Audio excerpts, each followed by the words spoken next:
बहुरानी, बहुरानी, बहुत बड़ा अनर्थ हो गया बहुरानी। क्या बात है, क्या हुआ? आया था कि बच्चों की तबीयत बिगड़ गई है, हॉस्पिटल बदलना पड़ेगा। मैं और राजा हॉस्पिटल पहुंचे, लेकिन वहाँ तो बच्चे ठीक हालात में थे। पता चला किसी साजिश के चलते हॉस्पिटल बदल रहे हैं। मैंने और राजा ने उन्हें रोकने की बहुत कोशिश की, पर वो ज्यादा लोग थे। बच्चों के साथ साथ राजा को भी अपने साथ लेकर गए। बहुरानी, हमें तो यकीन है ये सब जीके की ही कोई चाल है। हाँ,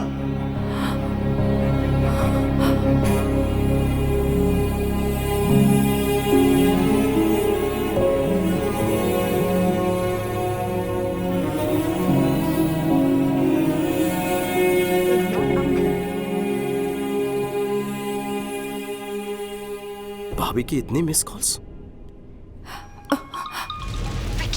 हाँ भाभी, मेरी बात सुनो, आज कोर्ट में तुम्हारे भैया के केस की हियरिंग है, फाइनल हियरिंग।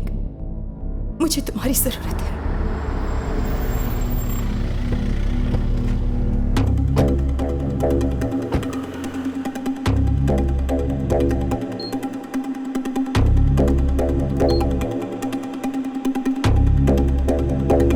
भाभी, कोर्ट के बजाय यहाँ क्यों ले आई हो? क्या हुआ है भैया को?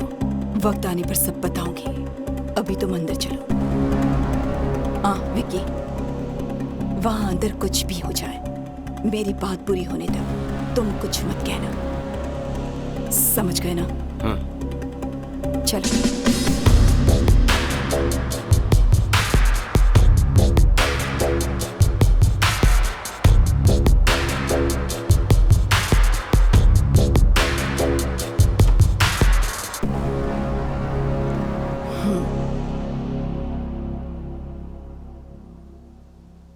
पापा राव, मेरे पति कहाँ हैं? जवाब दीजिए कमिश्नर साहब। आज सजा मिलना तय था, इस डर से भाग गया होगा। कोर्ट का फैसला आते ही चूहे को उसके बिल से ढूंढ निकालेंगे। झूठ बोलने की भी हद होती है। बच्चों की आड़ में मेरे पति को हॉस्पिटल में बुलवाकर वहां से उन्हें किडनैप करवाकर कहीं ले गए। पुलिस ने अभी तक कोई एक्शन नहीं लिया है, मतलब कि वो भी तुमसे मिले हैं। अब तुम्हें सच पता नहीं होगा, कहाँ है मेरे पति? एक बार दामाद जी केस जीत जाएं, फिर मैं उसे भी ढूंढ निकालूंगा। वो शर्म की वजह से कहीं ट्रेन के सामने न कूद जाए। अब राजा राम का कोई बेटा तो है नहीं, उसकी चिता को आग देने का शुभ कार्य भी उसी के हाथों करवा लेना।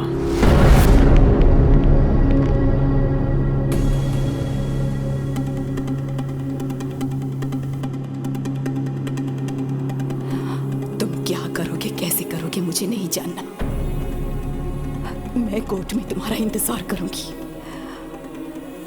वो कहीं भी क्यों ना हो, 10:30 बजे उन्हें कोर्ट में लाना तुम्हारी जिम्मेदारी है। वो अगर केस हार गए तो मैं सह नहीं पाऊंगी, और वो भाग गए ऐसा इल्जाम बर्दाश्त नहीं होगा।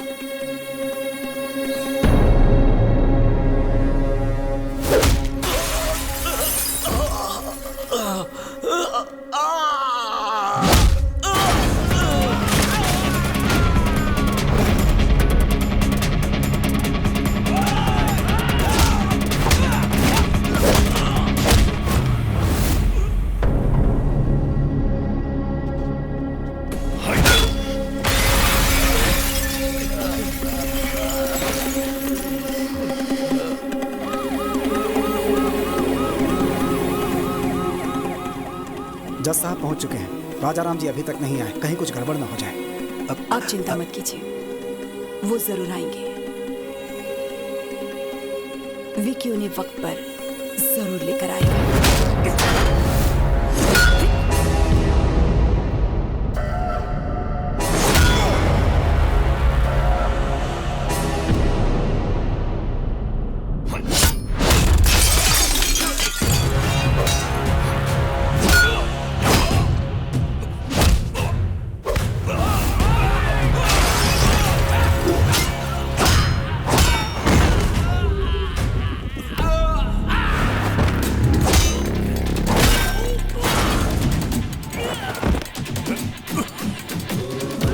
भैया, भैया, आप ठीक है ना? भैया, अगर एक कदम भी आगे बढ़ाया तो इन बच्चों को दोबारा नहीं देख पाएगा। हाँ? अरे आना, हिम्मत है तो आना। नहीं। आगे बढ़ने से पहले इन्हें देख ले। कैसे तड़प रहे हैं ये सब। आजा।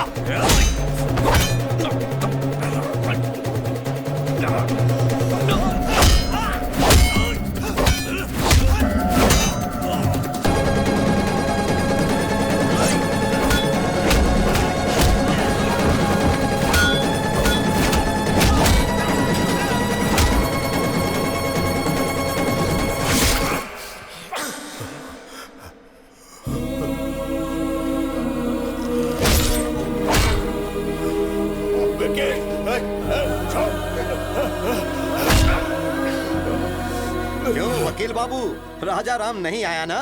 जाकर कोई और केस लड़ो। हेलो मैडम, तेरा पति भगोड़ा है, नहीं आया ना? भगोड़ा है वो, भगोड़ा। मसीहा बनने चला था इन बच्चों का और अपने भाई का। मेरे हर प्लान को तूने नाकामयाब किया। तेरे भाई को मारने के लिए मैंने गुंडे भेजे, उन्हें भी तूने कुत्तों की तरह मारा।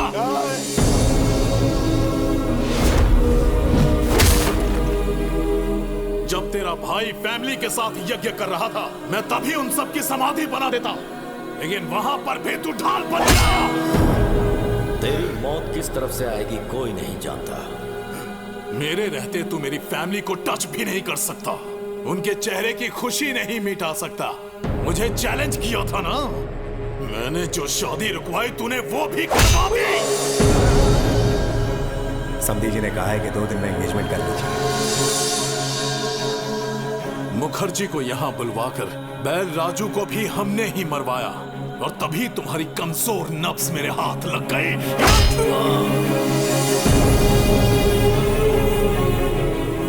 चल बचा, बचा के दिखा। अपने भाई को बचाने आया है ना, लेकिन आज तुझे कौन बचाएगा?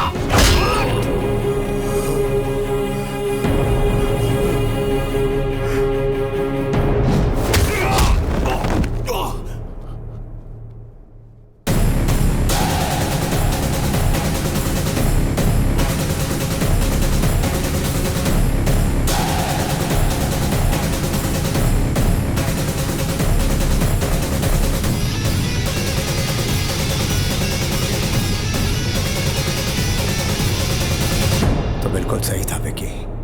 पाप करने वाले को पुण्य का पाठ पढ़ाना और अधर्म करने वाले को धर्म के बारे में समझाना मंजूर है।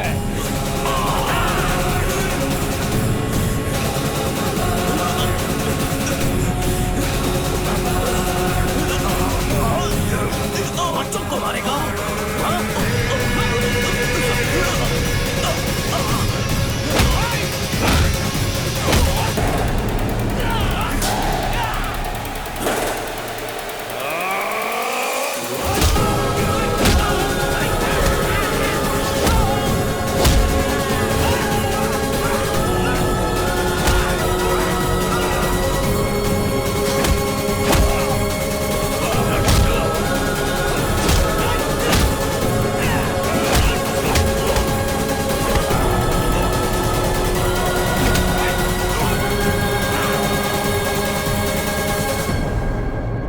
माय लॉर्ड, आज केस की लास्ट हियरिंग है, शायद इसीलिए कोर्ट में आने से कतरा रहे होंगे। वो केस हारेंगे सजा से बचने के लिए शायद अब तक इस स्टेट से या फिर देश छोड़कर भागने की फिराक में होंगे। रिपोर्टर मैडम, खबर मुझसे सुन लो, वो भाग गया। ऑडियंस को ब्रेकिंग न्यूज दे दो।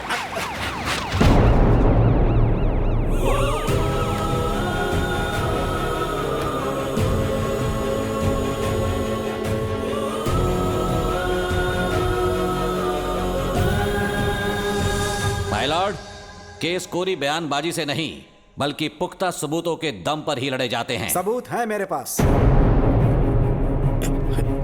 जीके के खिलाफ सारे सबूत इसमें हैं। राजू,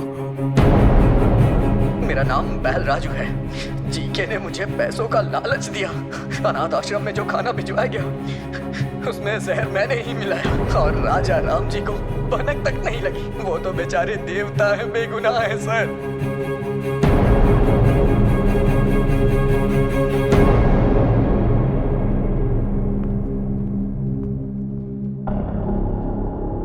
माय लॉर्ड, मैं हूं महेश। जीके फूड कंपनी में मैंने एज अ फूड साइंटिस्ट काम किया है। उनके प्रोसेसिंग यूनिट से आने वाला हर एक प्रोडक्ट मिलावटी है। अच्छे टेस्ट के लिए और ज्यादा दिन तक प्रिजर्व रखने के लिए वो हानिकारक केमिकल्स उसमें मिलाते हैं और फिर लैब में टेस्ट करने के लिए भेजते हैं। इसमें बच्चों के भी प्रोडक्ट शामिल हैं सर। ये सब कुछ मुझसे देखा नहीं जा रहा था और इस बात के लिए मुझे और मेरे परिवार को मारने की धमकी भी दी गई है। माय लॉर्ड, अपनी प्रॉपर्टी या जायदाद बचाने के लिए या शेयर के भाव बढ़ाने के लिए, अपने होटल की शाख बढ़ाने के लिए ये सब नहीं कर रहा हूं मैं, बल्कि हमारे लिए, हमारे बच्चों के लिए, आने वाली जनरेशन के लिए ये जंग लड़ रहा हूं। लफ्जों से अच्छा खेल खेल लेते हैं। ये राजा राम अपने कॉम्पिटिटर जीके के प्रति रोज नए षड्यंत्र रच रहे हैं। इसमें षड्यंत्र क्या है? जीके के बनाए प्रोडक्ट्स खाकर हजारों बच्चों को कैंसर हो चुका है। ये भी निजी मामला लगता है क्या? रुकिए, आपको जो भी कहना है कटघरे में आकर कहिए। My lord, what we eat is what we are. जैसा हम खाएंगे वैसे हम बनेंगे। माँ के दूध से ज्यादा बच्चे मिल्क पाउडर पीते हैं। घर के खाने के बजाय बिस्किट, चॉकलेट सिरप, आइसक्रीम्स खाते हैं। बाहर पिज्जा बर्गर खाते हैं और उन सब चीजों में ये मिलावट करते हैं। Nature identical flavour, substance, thickness, preservative, danger जैसे वार्निंग्स को छोटे छोटे अक्षरों में लिख दिया जाता है और हर घर में पहुंचा दिया जाता है। पैकेज फास्ट फूड खाने के बाद हमारे शरीर में ब्लड नहीं सर, केमिकल्स दौड़ रहे हैं। लोगों की जान से खेलने वाली हर कंपनी को बंद कर देना चाहिए और मिलावट करने वालों को फांसी की सजा मिलनी चाहिए। ऐसा कानून जल्द आना चाहिए सर, वरना आने वाली जनरेशन हमारी आंखों के सामने मरेंगे और हम कुछ नहीं कर पाएंगे। हमारे छोटे बच्चों को भले ही मुफ्त चिकित्सा या मुफ्त शिक्षा ना मिल पाए, पर यह उनका हक है कि उन्हें स्वस्थ जीवन मिले। माय लॉर्ड, ये तो कोर्ट में नेता की तरह भाषण देने लगा। Stop it. इतनी अच्छी बातें तुम्हें भाषण लग रही हैं? वो अपने स्वार्थ की बातें नहीं कर रहा, वो समाज की भलाई और हमारे भविष्य की बातें कर रहा है। हर साल कोर्ट में इस तरह के केस आते हैं, पर ये केस पैसों की कमाई से कहीं हटकर है, समझ गए?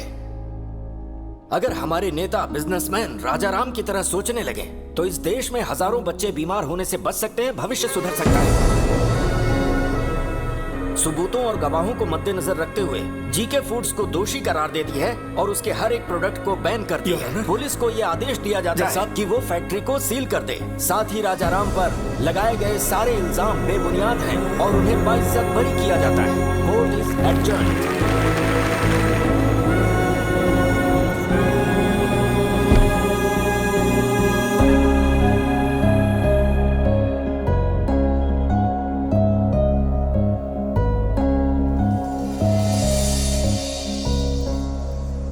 आप खाना क्यों परोस रहे भैया? परोसने तो याद है उस दिन तुम्हें खाना खाते हुए मैंने उठा दिया था, तब से मेरे मन पर बोझ था। जेठ जी आप बैठिए ना, मैं सर्व करती हूँ, आप बैठ जाइए। विकी, ये लो तुम्हारी पसंदीदा करी, आराम से खाओ। दीदी, सब कुछ देवर को ही खिलाओगी या अपने भाई पर भी ध्यान दोगी? ए, ये मेरा देवर नहीं है, बेटा है। ओहो, तो फिर सारा खिला दो उसे। लाओ भाई, हम खुद ही खा लेते हैं। अरे अरे अरे अरे आराम से थोड़ा सा लीजिए ना। खाना बहुत स्वादिष्ट बना है। अरे थोड़ा और दो ना। प्यार भरे रिश्ते और स्वच्छ आहार, यही है आनंदमय जीवन के श्री राम रक्षक।